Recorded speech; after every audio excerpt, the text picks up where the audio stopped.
It's that time again. We are here on the chrysalis with all our fellow widow community. Here to uplift, here to love on one another, guide each other into the positive light. And today, what episode? We said two. Episode 2, we are talking about personal stories. So we're just going to talk about kind of a little bit where we were and how we got to where we're at today. So with that said, let's get into it. If I have to put subtitles on because Amber goes for her deep, husky voice, again, we're going to get some interesting viewers. Yes. Oh, we do need subtitles. All types of viewers. Yeah, well, subtitle generator, and it just goes deep, sultry voice. Whoa. Once upon a time, I became a widow. Time long ago. Yeah. 2021. No, so let's talk about like a little bit about our stories, right? Because I think it's important for everybody to see, they see us and they see, oh my God, how can you be a widow or widower? You know, you're really happy or you're really strong. How did you get from where you are? These are like comments I've had personally, and they look at me like, oh, how do you do it? Oh, you got this, da, da, da. But deep down inside, it's a completely different story. It's a completely different scenario. It's not what people see on the outside. They see this strong mother, this strong woman, and you know, oh, she's making it, she's doing her thing, or maybe she moved on real fast. Maybe she didn't even care about her husband, or da da da. You know, everybody has their own thoughts, their own ideals, their own opinions on, and really, people are they're gonna come to their own judgment, regardless of what it is. So just to clear the air, I would like to tell my story, and then you guys get to tell your stories. So when I lost Cameron, it was really hard, as you guys know, but it led me into a spiritual journey, and it almost forced me to figure out who I am, because for the longest time, I kept asking, who am I? Who am I as a person? You know, I was always Cameron's wife. I was Cameron's wife, and Leon's mom, you know, the mom, the wife. That was my title. And deep down, I'm like, well, but who am I really though? Like, what else do I contribute to this world? And it set me into a learning experience where I had to dive deep into what am I really all about, and why am I really here? And now that I have this second chance, this new beginning, I don't really want to call it a second chance because that kind of insinuates I died and came back. I didn't do that, but I never left. Never went anywhere. But at the same time, it kind of is, because just like you guys, I lost half of me. I had half of me died as well when he died. And so I had to learn to grow a new me. And with that, I got the chance to say, okay, now you get to figure out what you want to do, not what everybody else wants, not what everybody else thinks I should do, you know, not, oh, maybe you should go into this, or maybe you should go back into the medical, or maybe you should go back to phlebotomy. I don't want to go backwards, because if that was supposed to be in my life, it would be in my life, and it's not.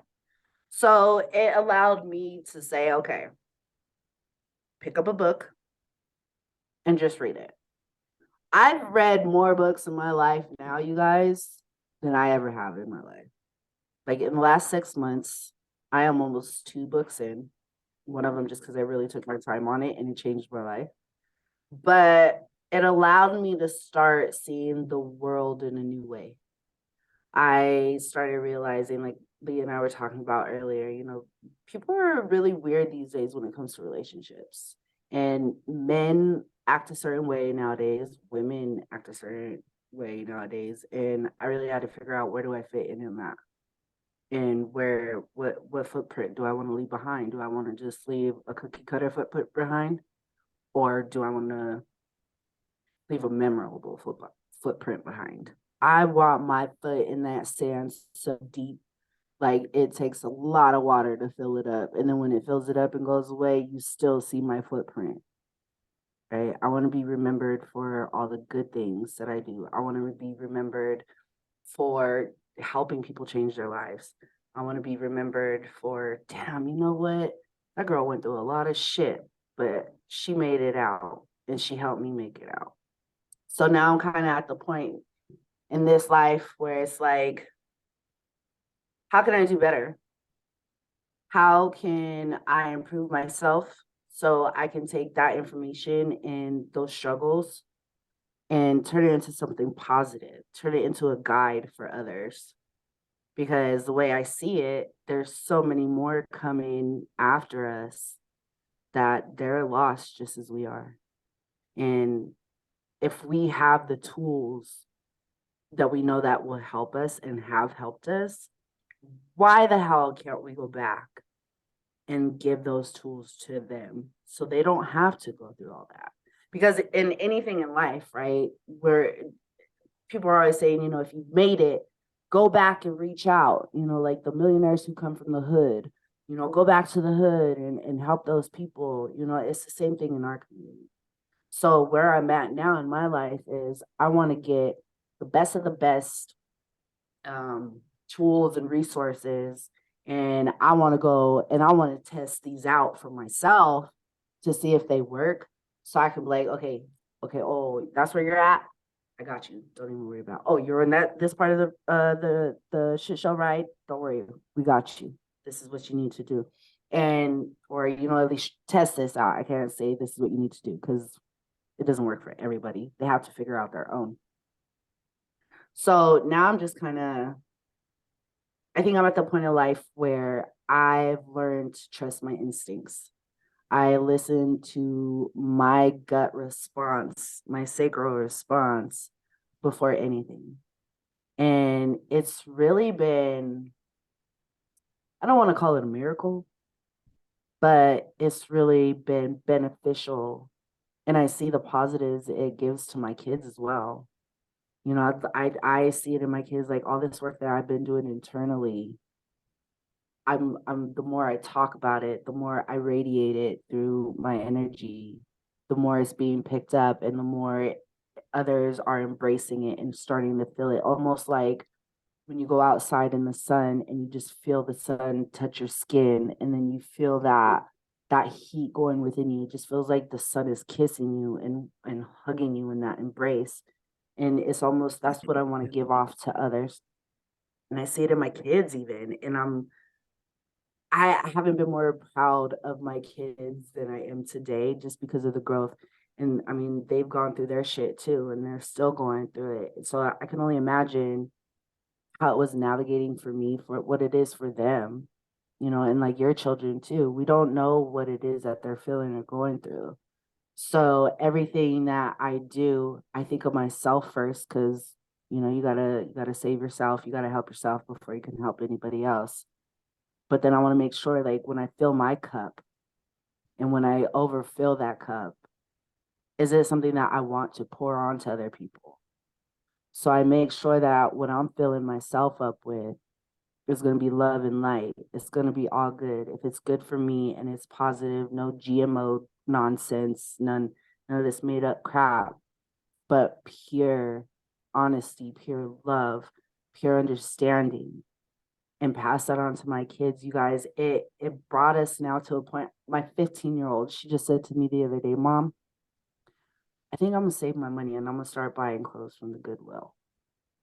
And I looked at her, I said, well, that's interesting. Like, I'm proud of you, save your money, because that's one thing we've been talking about a lot. And I said, well, what is it that you want to do that? And her thing is, maybe different. I can create my own style. And that was almost like what's the word I'm looking for? Proof. That was almost like yes, you're on the right path. You're doing the right thing, because now it's starting to show in your children. And if I can get it to show in my children, because kids are the hardest out to get shit across to. If I can get it across to a 15-year-old girl, then I should be able to do my due diligence and the best with what God gives me and what the universe brings to me. And I can pass that on to other adults who are going through that same shit show ride, which I got a seatbelt. I got a seatbelt for all of y'all. We're gonna get on this roller coaster together. We're gonna ride it till the wheels fall off. Right. And at the end of it though, when we get off that ride, I just want to be able to be like, everybody can walk away off this ride with a smile on their face and a happy heart. And they're not in that. What would you call it the other day, Jillian? That doom and gloom. Yeah, that doom and gloom, yes. The Doom and place- gloom. Yeah. We gotta get out of that. So like that's where I'm at now. It's brought me to that place where, you know what, I know it sucks. Life has its amazing ups, it has its really messed up downs, but we're here for an experience and we're here for a good time, not a long time. And in that time, I want to make the best of it. You know, I want to write my next chapter as if it were really a book and somebody's reading it like, man, this character just went through all of this and they still want to live life. They're still loving life. Like they went from having nothing to really busting their butts and creating abundance of love for everybody. They went and created a community where, you know, anybody going through this isn't left alone. Because I know what it's like to be left alone. It's a scary place. It's a very isolating place to be. And especially in something like this. So now I'm just like, let's keep going forward. Screw that windshield, or not the windshield, the rearview mirror. We don't even need it at this point. I just want to break it and throw it out the window. We don't need it. We just need that that windshield. So that's where I'm at in life. Like I'm looking at it from a different aspect. I'm looking at it from more of a positive. You know, I've learned a lot going on to like YouTube, and we'll get into this on the next topic. But I listen to what people say nowadays, because it's not that there's a lot of stuff I get triggered by, and I have to, just like we were talking about a minute ago, I have to ask myself, like, why is this pissing me off so bad? Like, why is it so personal to me? I don't even know this person. Like, why is it what they're saying is really eating at my soul? You know? So it's like, oh, so once I stop, listen to understand versus listening to respond, then it's like, oh, I can start to see little pieces of myself in that, and I can start to make that change. Or I get a different perception. You know, I get a different idea, like, oh, maybe I didn't think about it that way. And, you know, I kind of maybe curve my thought, my belief on it. And that's really helped me just grow as a person, just as an individual.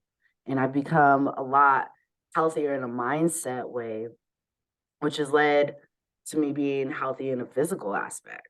So all together, it's just creating this momentum like of joy and happiness and clarity. And that's where the fuck I'm at. And I'm loving every minute of it. And I remain grateful. And anytime I have those feelings of like, oh my God, here we go. Oh, I don't want to do it. Oh, I'm tired. I just have to think like, okay, that's a human reaction. That's my human response. That's my human being lazy. Gotta get it together. We have a mission here to do. We got stuff to do, and we're going to do it whether you like it or not. So then that's where I start to, I'm grateful for this. I'm grateful for my kids. I'm grateful for another rising. I'm grateful for breathing. I'm grateful for all the opportunities I've had. I'm grateful for all the opportunities that are coming forth. You know, and this is the kind of stuff that I realized once I got into it and started understanding like the law of attraction, the law of assumption, all this stuff just started coming to fruition. And it's been amazing. So, and now we're here recording our second episode, and it's beautiful. And that's where I'm at. Amen. Who's And we're so next? glad that Who you're else? in that place. Well, I guess It's you, Jillian. I I'm always know, gonna I defer. know. I was just I'm about to always say, gonna defer. I guess You it's can't do that. I will fight you one of these episodes yes, Listen, about it. yes. It's that You will ladies go before first. gentlemen thing that my grandmother instilled in me, and I'm too afraid that she'll drive from Pennsylvania and smack me upside the head if I don't do as grandma told me. And I said I would love to see a recording. Yeah. Shout out to grandma, because we're gonna have to That have is- that as an episode. Yes. Oh, goodness. Well,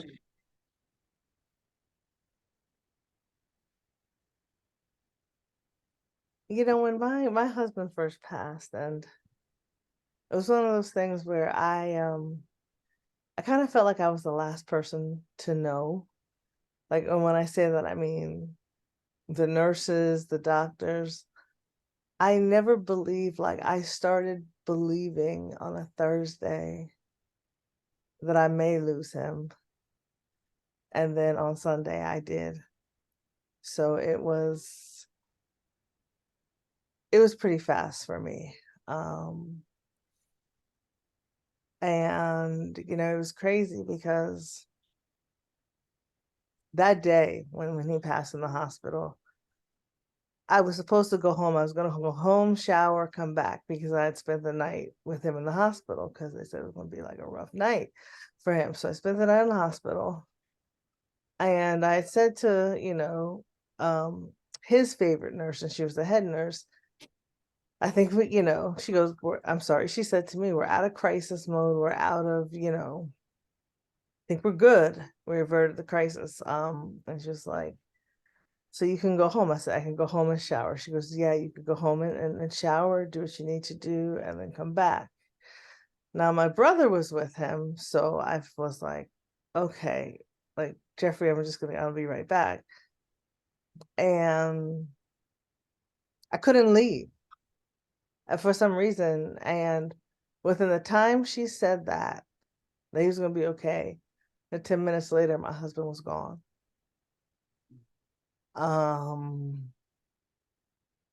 And must have laid over that man's body for 3 hours, just wailing and wailing.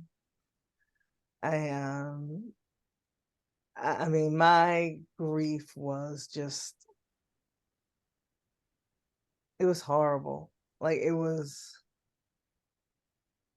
and it's like then the next day you wake up, because eventually you fall asleep, because you have to fall asleep. Someone's either going to give you something, or you're just, you know, you're going to go to sleep. And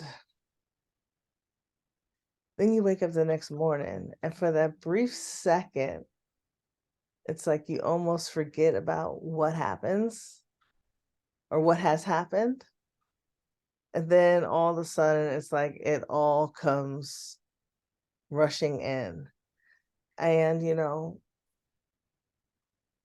one of my biggest regrets, I would say, was I wish I had been there more for my daughter. Because she had just lost a father, but I wasn't even all there. I like I couldn't do it. I couldn't comfort her because I needed I needed that strong comfort. Like, I couldn't go on almost. You know, and then I went from like a day to day, you know. Then you have the well intentioned. Someone said to me one day, like, oh, you know, Jillian, there were no answers at the bottom of the bottle. And I was like, do you think I'm a fucking idiot? Of course I know that shit. Like, what the fuck? Like, I just wonder if Not anybody has ever Snapple. said there aren't. Oh, thank God. I've been drinking so many of these. I was just waiting for the Willy Wonka golden ticket of answers to be at the bottom of that exactly. bottle. I'm Yeah, like, you mean no. you mean to tell me that the answers aren't carved in the bottom like a Snapple bottle? Like, Exactly. Like, damn it, all these years. I'm Mhm. thinking that the answers would be there. Are you serious? So it was like, you know, fuck you, Captain Obvious. Like, but you know, but it's like at the same time, you don't understand that for these 2 hours, whatever it is, minutes that I am inebriated, I don't have to feel the pain of it. I don't have to feel the pain of it. I don't have to feel anything. And so then God and I, like, well, to me, we've probably gone through like, to hell and back. He's probably like, "Ugh, you just wilded out for a little bit. Come on back." But because I went through like, like F you God and you're fucking in the house. I mean, we went like a couple of rounds and like every day. And it was hard, but I remember the chaplain at the hospital one day, because she called me, to follow up after everything happened. And I was just telling her, like, I feel like I'm at war with God, like I'm at war. And she was like, well, Jillian, she was like, God could take it. God could take your wrath. God could take your words. God could take like all of that, as long as you are communicating with him. As long as you are communicating with him, because that's the one thing God does not want, for you to turn your back on him. So all your anger, just give it to him. And so I proceeded to give it to him. And then one day, because I think in my life, there were two pivotal points in my grief like cycle that kind of turned the tide waters for me. I don't even know if it was my grief counselor helping me see them, because I did have a grief counselor, but I can't even say it was her. You know what I mean? I can't. But as I was sitting there one day, going rounds with God and just being mad at him and thinking in my head, this little voice started entering my head. I kid you not. And it was just like, why the fuck not you, Jill? Why not you? People lose husbands, people lose kids, people lose, aunts, uncles, wives, all. Why do you think it shouldn't happen to you? If not you, Jill, then who should it happen to? And then, it was kind of like one of those, well, if not me, And I don't know, once I started thinking about it like that, it really kind of changed my perspective with God about, I'm so mad. I'm like, why should I be spared something that unfortunately millions of people go through, like all the time? Why should I put myself above all that? And so then that was how my rage with God stopped, because I really think that I couldn't do anything until I got like over that rage with God, like gloom and doom every single day, and like I'm gonna perish away, and all this and that type of stuff. And then one day, like one of my oldest, and dearest best friends, she said to me, you know what, Jillian, I don't care if you don't want to hear this or not, but I'm just going to say this. You did not go into that grave with him. You did not. You did not die with him. You are here. You are here. So you better get up and get living, because you are here and you are not dead. And I don't know, because like I must have been in the space to hear that, because any other time I would have been like, fuck you, you don't know what you're talking about. And I wouldn't have like heard it that way. You're just saying that because you've never been where I'm at. And but when she said it really hit me. Like, she's right. I do have to keep living. Like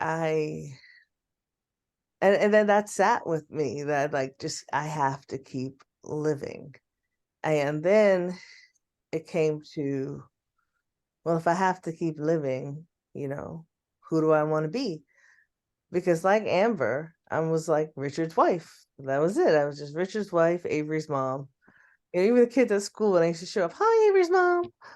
You know, like those were who I am. Oh, you're Richard's wife. Yeah, you know, but so I had to come up with like, okay, well, who do I want to be? Like, because now I have no one, because Richard and I made this all the decisions together. Like we were like he was the yin to my yang. Like I was the Mm. super impulsive. He was the more methodical, you know, slow thinker. Like, but would think things through to the level that most people would not think about. Um, so we balance each other out. So now it's like I have to make, you know, all the decisions, all this. So it's kind of like that was scary, having to start making all the decisions by myself about everything, especially when it came to our child and schools and, you know, and grades and to tutor, not to tutor, how to, like, that part, you know, it was just really hard. But then getting back to what I was saying is that this idea of figuring out kind of who I wanted to be, I always knew I wanted to help people.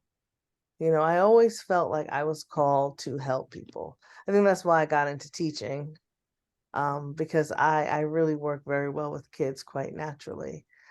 But my goal is to help. And so I knew that if I wanted to start like this new who am I now, I couldn't just go back to my old life. I couldn't go back to just being a teacher, being in the classroom, being, you know, because that just represented like an old life to me that I didn't want to be in if I didn't have him to be there with me in this life. I was gonna have to create like a new life. Um, and so, you know, he and I were like, for many years, he was telling me, oh, you'd make a great school counselor. You need to go be a school counselor. You need to blah, blah, blah, blah, blah. You need to go into counseling. So as I sat and thought about what I wanted to do, I remembered like um me saying those things, and I decided to like, yeah, this is what I want to do. I want to counsel. I want to help. I think I have transitioned from, you know, being a classroom teacher, trying to teach content to kids who need a bunch of social emotional help, like to wanting to just dive right in and help them, you know, with that social emotional piece. But the more I got into my program, at Walden, I started, you know, attending online grad school, again, going back. Um, and at first it was just for school counseling. But the more I got into just the counseling field and learning and just, yeah, just learning and, you know, experiencing and experimenting and presenting, just, you know, the whole thing, I started to feel like I don't think I want to do just school counseling. That's so limiting, because as a school counselor, you could only work in a school. I'm sorry to Mhm. all school counselors if you ever, you know, hear this podcast, but yes, that was one of the things that, you know, I'm sorry if there's a school counselor out there that may see this, but you know, it is limiting. You could only counsel in a school and you can't diagnose. Mhm. So for those reasons and a couple others, I decided to do a double major in clinical mental health counseling and school counseling. And but it was like everything that I did came out of his passing, because as horrific, and it's funny because as long as it's weird, because when I talk about Richard, I can either talk about him and be very cerebral, which keeps me from crying and, you know, Mhm. to, but if I talk from the side of emotion, forget it. Like we'll never get through this. And I feel myself trying to click over into the emotion, and I'm like, no, you stay in the cerebral. But yeah, no, everything that I like, this would not have happened. And sometimes, I mean, all the time, we see what's before us, and God sees the much bigger picture of what He has called us to do. And there's no way that I could be here, doing what I'm doing, becoming a counselor, helping people, creating this podcast with some of the greatest people I've ever met. It's very true. Yes, bask in it. Yes, Amber, bask in it. It's true. The most amazing people. I do. I do. That wouldn't have happened had it not been for his passing. And I know now that I'm walking kind of in my purpose, and I want to help others get to the point where they're kind of walking in their purpose as well, because grief is the place of gloom and doom. It really is. It's horrible. And people just don't understand how it affects every single being, bone, in your body. It just affects you everywhere. And you have to make the choice, because for me, it took me a while to make the choice. It really did. Because it got comfortable. And then I was scared that if I didn't move on, I'm sorry, if I did like start to be smiling, then I felt guilty. Then it was kind of like, I don't know. I started to experience new things, but then I wanted him there. But you can't stay there. You can't stay there. And I think, but at the same time, I do think it's okay that if you happen to open up a drawer and you see a sweatshirt or a shirt, you didn't know that was there, that belonged to your spouse, and you have a moment, that's natural, because you all had a connection. But it's like, you just can't stay there. And I think that is really I'm very passionate about helping other people not stay. And, as Amber would say, get on the shit show bus, ride roller coaster, ride it through all the peaks and valleys of this. But just know, as long as you stay with it, you're going to get off the ride and you're going to be fine. And that's kind of why I'm here.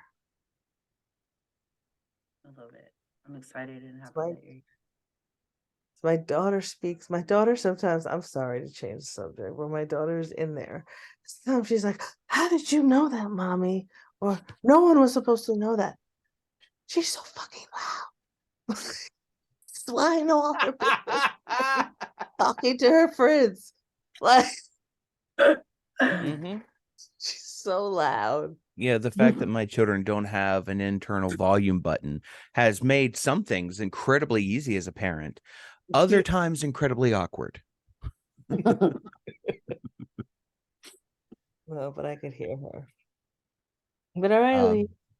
My turn now. Yay! Grandma proud. Grandma proud. Right? Because somewhere, even though we have different thoughts on a lot of things, I make sure to keep her happy. I officially joined this hellscape of existence on February 7th, 2022. It was a Monday, and the way it had worked was my wife had gone into the hospital a few days before. And that's not unheard of. She had an amazingly complicated medical history, that was genetic disorder that led to many problems. The main struggle with it was that when she was 18, she had had significant surgery. 80% of her pancreas had been removed because of this genetic disorder. And when that occurred, what they had told us, aside from then like thyroid, parathyroid issues, all this stuff that just, it all compounded because of her genetic condition. And so what they told us when she was 18, or 19, I guess she would have been, what the doctors told her family, and I was there for this too, was eventually she'll become diabetic because that's what the pancreas does. It produces insulin. And when that finally did manifest, probably about 5-6 years later, that was when I think we both knew that she would be the one to die first. We didn't know when, but we kind of knew. Because there, were times she'd have to go in for basically maintenance surgeries. And so I got really good at knowing how to navigate any hospital you plop me in. You put me in a hospital, give me about 3 minutes. I'll figure out where everything I need is, including where's the best coffee on all these floors and who are the nurses I need to bribe with fresh donuts to keep my wife satisfied. There you go. Yeah, No, 'cause I know those nurses, until you bring them cookies, you be nice to them. Whatever you yes. do, you have to be nice to those nurses in that hospital. And I hope everybody was, because they are the ones that will look out for your spouse or loved one. And I'm sure you guys know that, have seen that. A good nurse will make all the difference, and a bad nurse will make it even worse. And so, but if bribery wasn't so effective, I wouldn't have used it. Anyways, so the Friday that she went into the hospital, we'd had friends over that night. She liked to cook. Hospitality was one of her favorite things to do.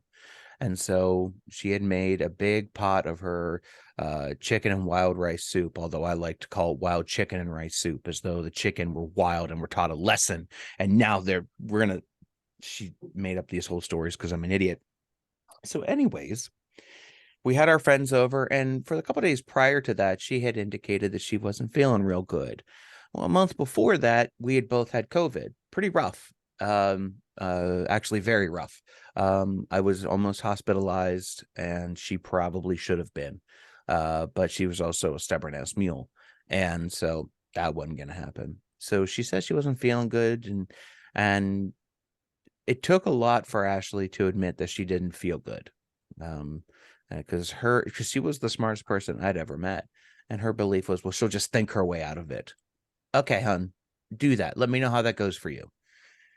When she finally admitted that, man, I'm not feeling real good. If I still feel this way, I'm going to go to bed early. If I still feel this way around midnight, then I'll go to the doctor. Is what she'll go to the hospital.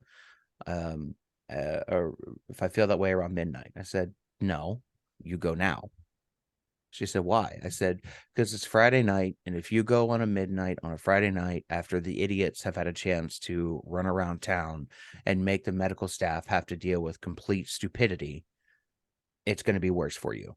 I said, if you're feeling that you might need to be hospitalized now, that tells me you need to be hospitalized. Go. So she helped get the boys in bed, and that was the last time they saw their mother, because at that point, COVID was still very present as well, too. And so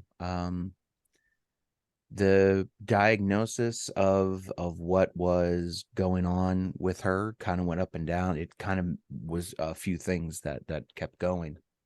And so the day of her passing, I went Monday morning to be with her. I'd gone pretty much every day that I could, and it was only me that was allowed because of hospital rules regarding COVID.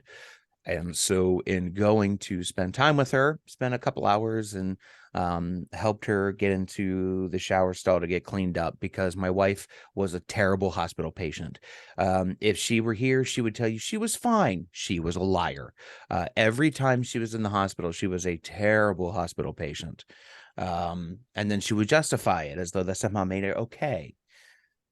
So I help her get into the shower to get cleaned up. And as she's getting there, she gets really, really dizzy and needs a chair, which I expected that to happen because she's kind of been in the bed for a couple days.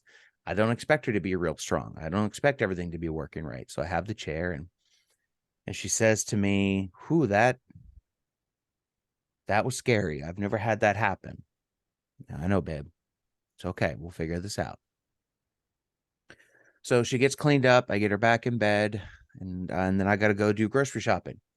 And so we have been, I said, "Hey, hon, I hate to go, but I need to go." She goes, "No, go. It's okay." And so I stand up, give her a hug and a kiss, and she lays her head against my stomach, my big old belly, just laying there against it as I pet her hair a little bit. And that's the last time I heard her call me, "I'll talk to you later, babe." And said, "I'll talk to you later, sweet pea. I love you." And so that night, I get a notification on my phone because she was diabetic, and a terrible diabetic in that she didn't regulate herself very well.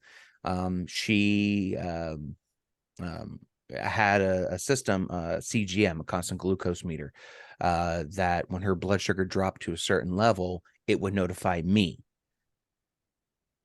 It bottomed out. Now, that had happened before because technology isn't 9,000,000% effective. Sometimes it screws up. So I send her a text. "Hey, hon, just got a notification. Check your blood sugar." Don't hear anything. Don't hear anything. Don't hear anything. I text a half hour later. "Hey, babe, what's going on?" Hear nothing, hear nothing, hear nothing. I try calling her phone. No answer, no answer. At this point, this is different. This goes beyond what we've experienced. And so I'm getting really nervous. And so I try calling the unit nurse to find out, "Hey, I'm trying to get a hold of my wife. Is everything okay? What's going on?" She goes, "Hang on, let me check." Comes back to me. She goes, "Oh, she's down. The nurse and the doctor are with her." I'm like, "Oh, okay. That's why she didn't answer. She's talking to the nurse and the doctor. Great. Fine. Take your time." About 30 minutes later, I get a call from the doctor. It says, "Mr. Saylor, I think you need to come in."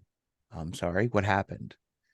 Halfway through having a conversation with them, she passed out, and she died right in front of them. They performed life saving stuff for an hour, and that was it. At that point, the boys were in bed, but I couldn't just leave them. So pause. "Yes, sir." "Oh, get your paper." "Okay, shut the door, please. Love you."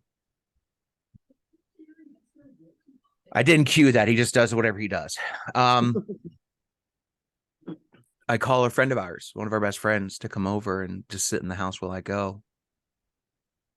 And about 5 minutes before our friend gets there, I get the call that she had died. And so our friend walks in to find me on the floor, balled up, crying. And I go to the hospital.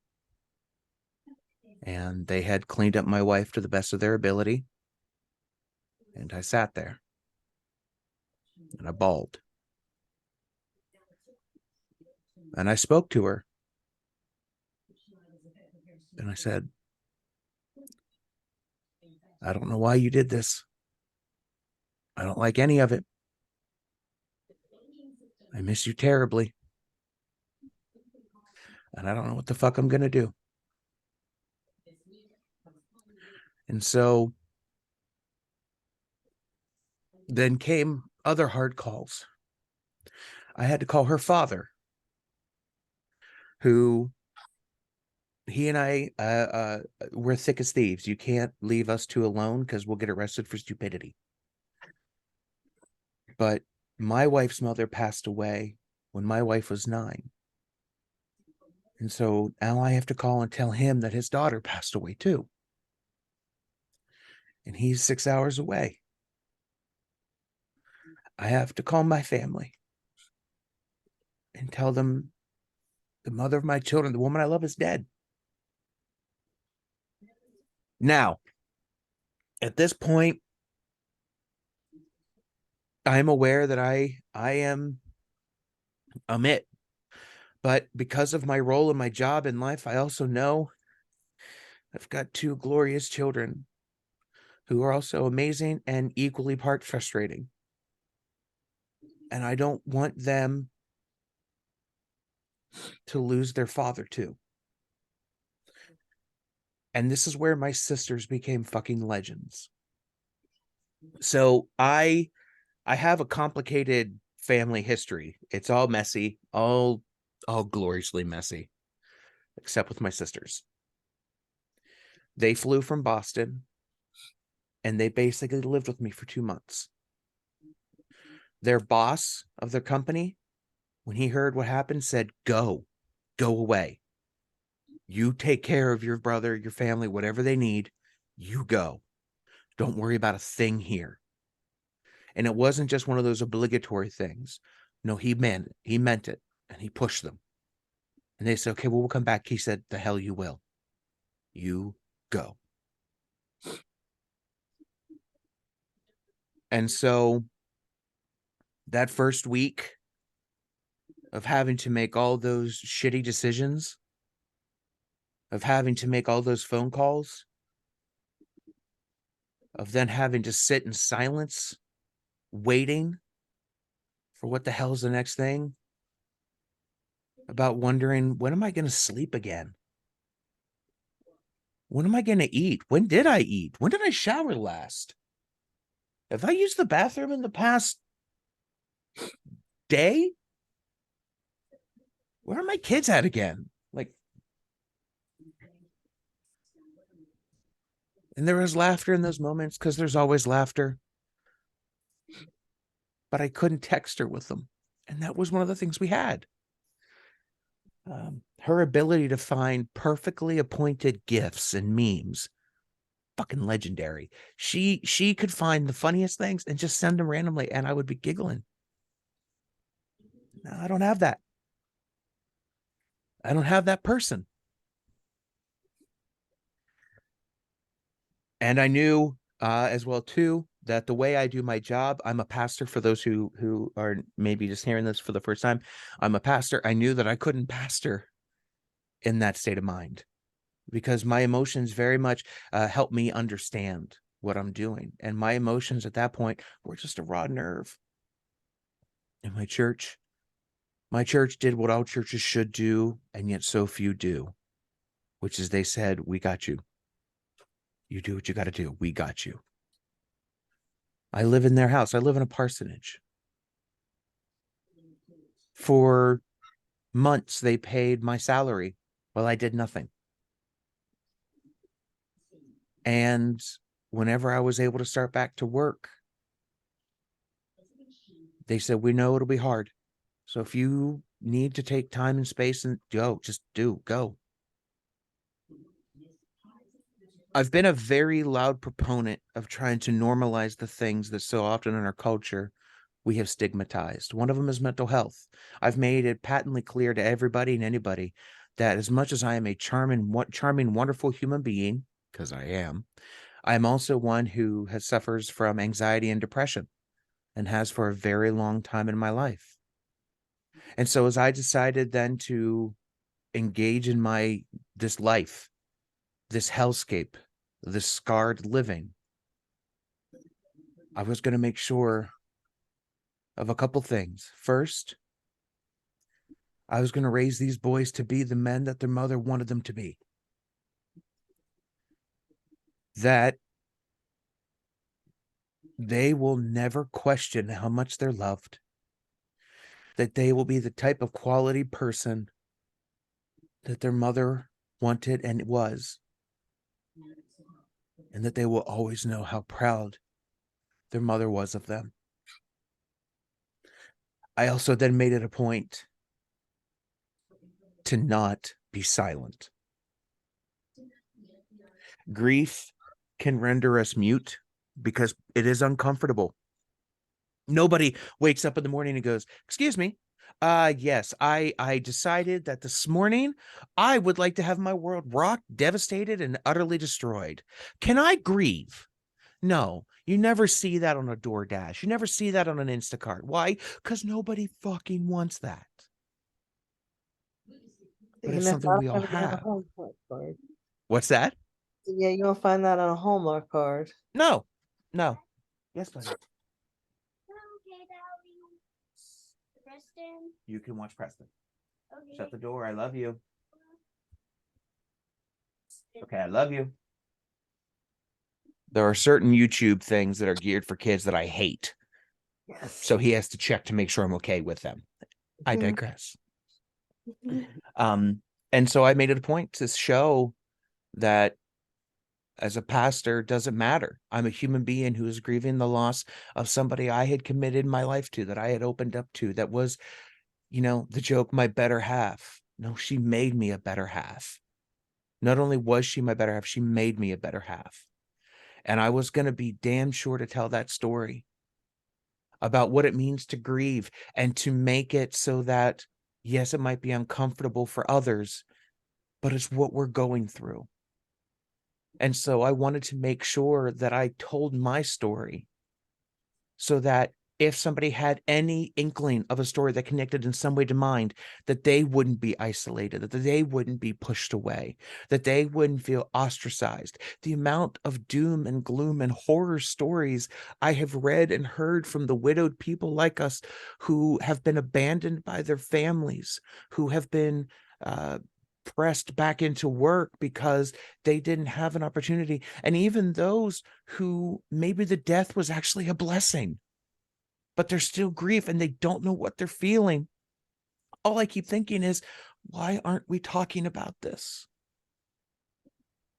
And so that was why we wanted to start this podcast with doing our own personal storytelling, so that you can see as well too that it's okay to cry and tell a story. It's okay to laugh and tell a story. It's okay to be interrupted by glorious children who are oblivious to life sometimes and tell a story. Because you're not alone in this hellscape shit show. Nope. We don't agree on everything, but we do agree that we're not alone. And by God, we're going to fight for you as well too. Amen to that. Yes. Absolutely. Yeah. I want to say to the both of you, it's gonna sound really weird, but like in a little way, I kind of envy you guys, because the last time I saw my husband, we barely even said a word to each other, and he walked out the door. And then I got a phone call at 5 a.m. because I wasn't home.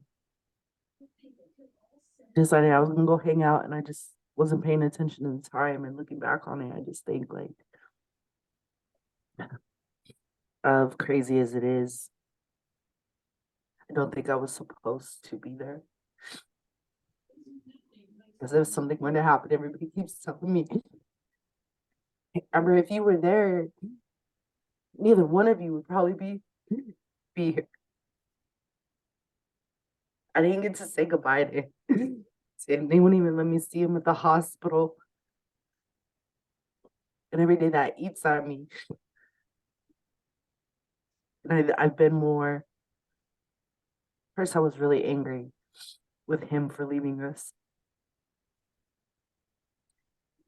And I can't be mad at him. I'm mad at myself because I just feel as though, had I just been there, and if I knew what I knew now, then I could have saved me. But you know what? I couldn't save him. It was a part of his journey. No, you And couldn't. after he passed away, I started, I would sit outside, and I would all day just sit outside, and like I couldn't eat. I didn't eat, I think, for like 3 weeks. Got to the point where they were force feeding me smoothies and just drink something, then put something in your body. And the smell of air was wrong. The trees were fucked up. Like, why is the grass grassing like that? The audacity of the world just being the world as it is. I'm just imagining Amber in the middle of her yard crying, going, "Fuck you, grass, you're doing it wrong." That was me. That was me sitting in the backyard. It's This is the way blows. Like, fuck you for touching me like that. Who are you? You know, like, why would you blow that way? Go blow a different way. Mm-hmm. You know, I was angry at everything. Nothing was the same. Nothing tasted the same. Nothing smelled the same. No. And then I started getting signs. I think this is what really sent me to that spiritual side because, like you, Jillian, oh, I had a lot of plenty choice words for God, starting with how dare you call yourself God? What kind of fucking God does this? You know, why wouldn't you take that old man on the side of the street that's suffering Mm-hmm. instead of taking this father of a 1-year-old, a father who's sick? Why are you taking him? Why not that guy? Why not that fucking bitch? Why not her? Why would you do that to us? And it got to a point where I started begging and pleading. I know you're out there somewhere. I know you're out there. Just let this be a joke. Just, you know, I'm close my eyes for a minute, and as soon as I open them, you're gonna stand in front of me and be like, ah, got him. And it never fucking happened. And then sometimes these days, you know, I'll hear a diesel truck in my head automatically. Fuck. It's not.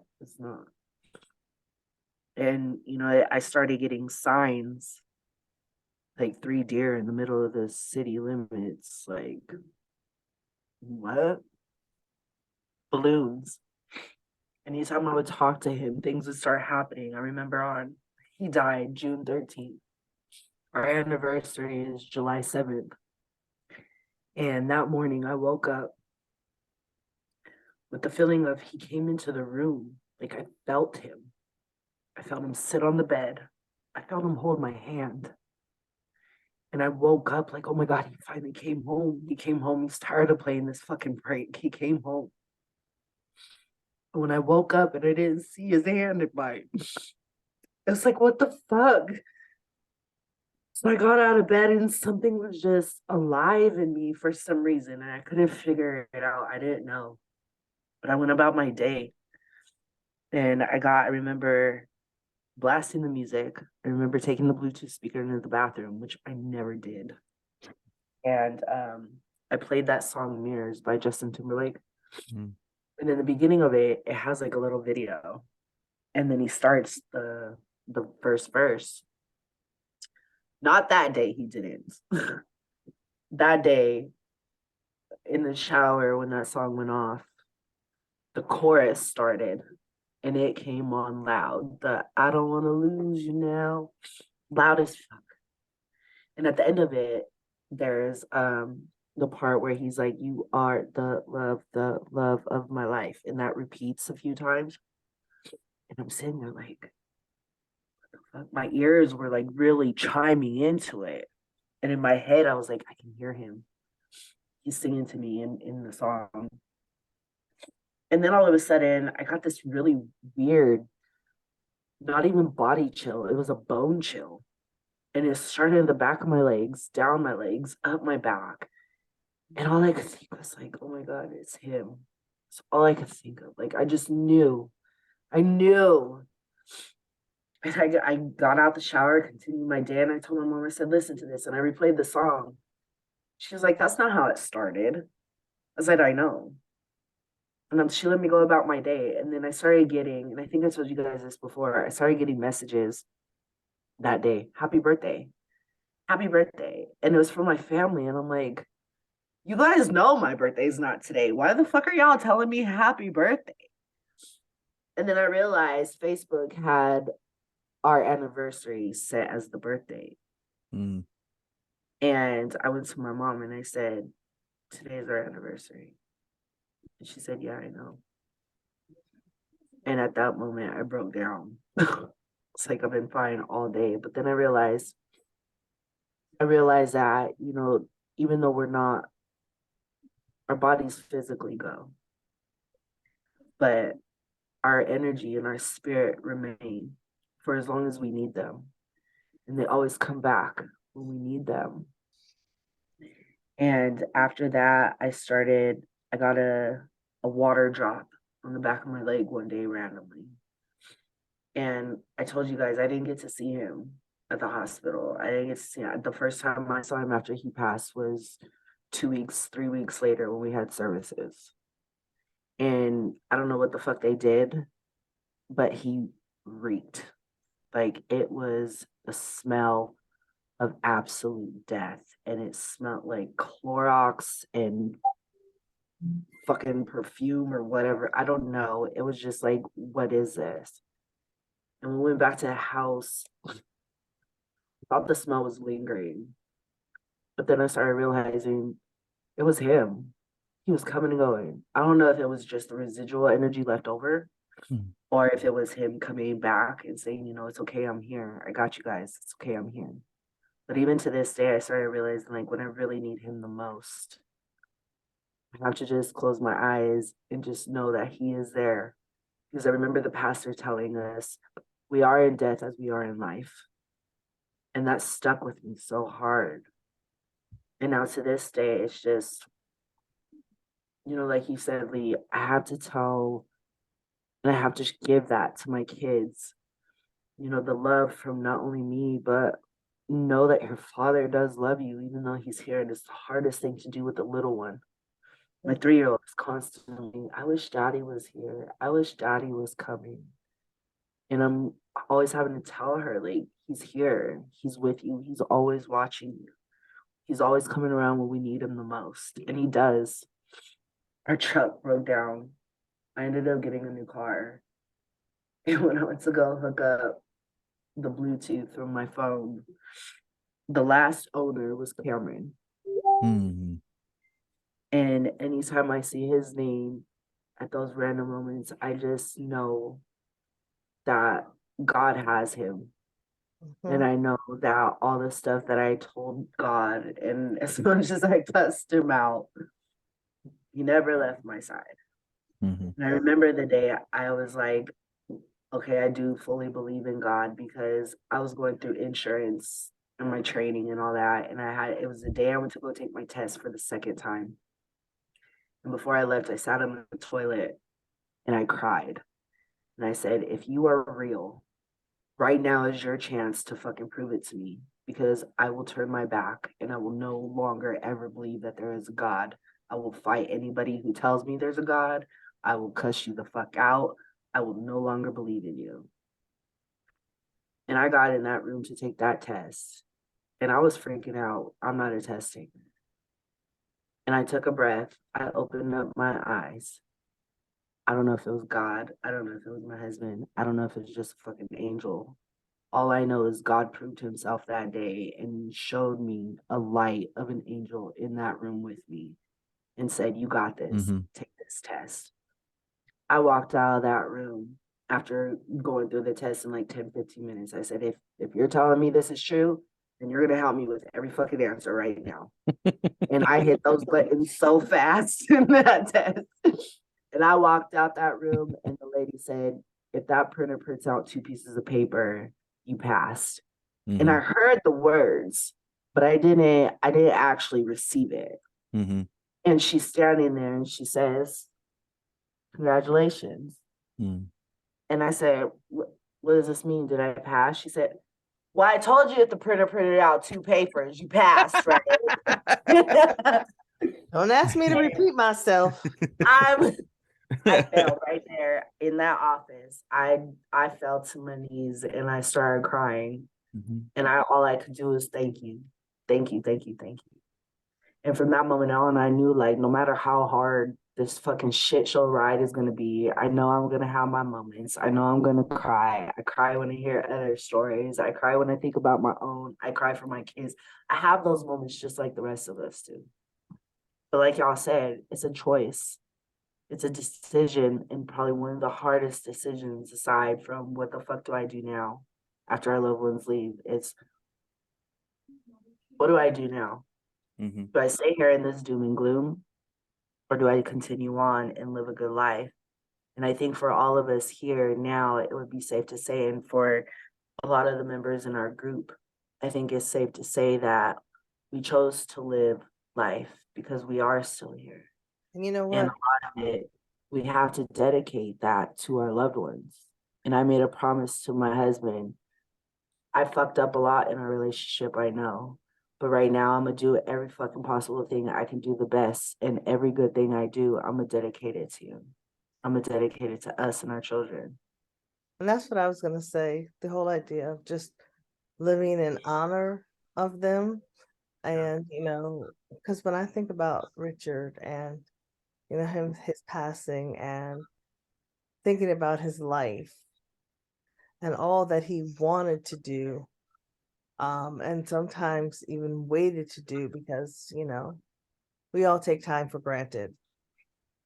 And so one of the things that I'm trying to really incorporate into my life because of him is not to take life, you know, not to take time for granted, because time is promised, you know, to nobody. And so when I live, you know, a part of me now, like cherishes that. I don't take that for granted. And I think that's part of me living in honor of him, and just all of the lessons that I've learned from him and his life, and talking to him, you know, because I always said, it's funny because Lee said the same thing about his wife, but I always said about my husband, like, Richard was probably one of the smartest people that I know, like, hands down. And so, you know, that was another reason I wanted to go back to school, to grow, because he always used to say, you know, Jillian, I shouldn't have more degrees than you. Catch up. That's what he was saying.